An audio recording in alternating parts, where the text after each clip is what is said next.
In this unit, you studied the first conditional. For example, if I study hard, I'll pass my exams. Let's look at it again.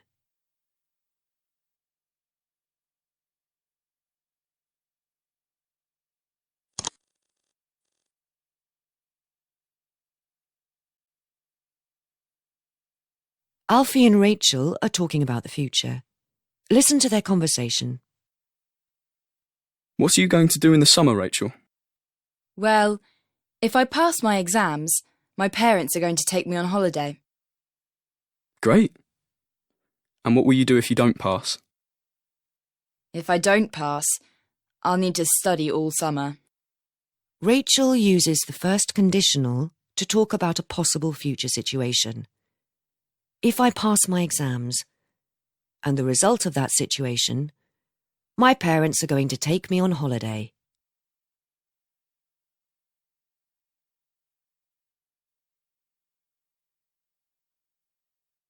Alfie asks, "What will you do if you don't pass?"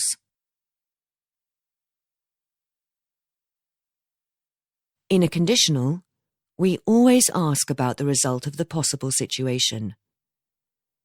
The question is always in the main clause, not the if clause.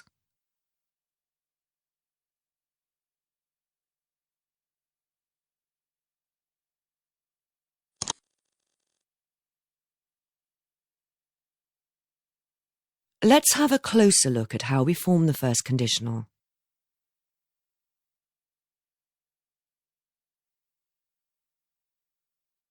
There are two parts, or clauses, in a first conditional sentence. There is an if clause, which describes a possible future situation. The verb is in the present simple.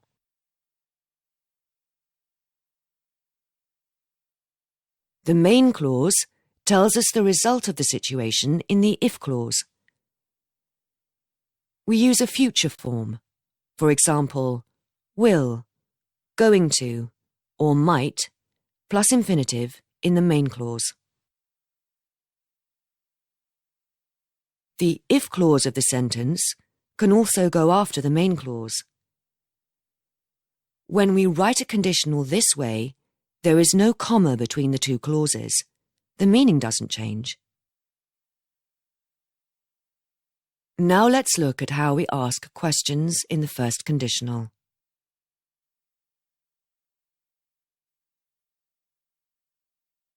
We can start a question with the main clause or the if clause. You can see that the word order in the if clause doesn't change in questions. When you are ready, go to the activity.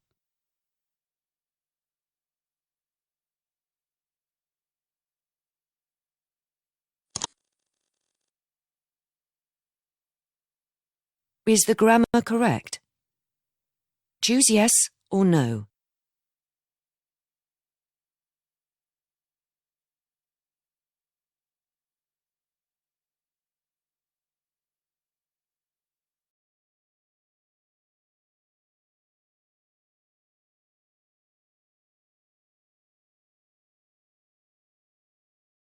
That's correct. We say, "If you go to the shops, will you get me some bread?" And, "If it's a nice day tomorrow, we'll go to the beach."